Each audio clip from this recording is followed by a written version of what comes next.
Il confinement, il lockdown francese, è scattato la notte tra giovedì e venerdì, al termine di una giornata scioccante, quella dell'attentato terroristico di Nizza.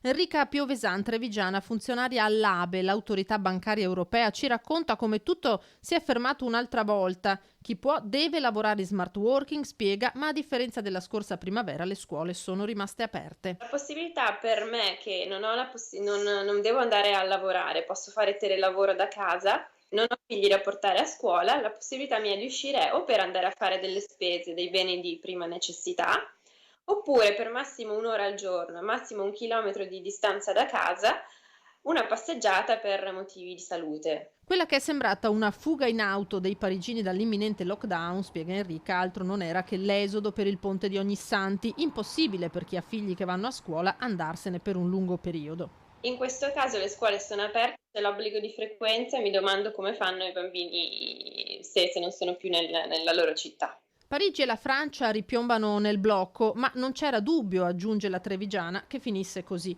Durante l'estate non è stata presa dalle persone praticamente nessuna precauzione. Le misure non mi sembrava che fossero attuate o comunque non erano attuate come se fossero sentite dalle persone. E persino in aeroporto, quando sono andata in Italia, ero all'aeroporto Charles de Gaulle di Parigi, era impossibile fare la fila per il check-in perché se mi tenevo a 1 metro di distanza, neanche due, 1 metro di distanza dalla persona avanti a me, venivo sorpassata. E quando l'ho fatto presente alle guardie della sicurezza mi hanno risposto stia più vicina.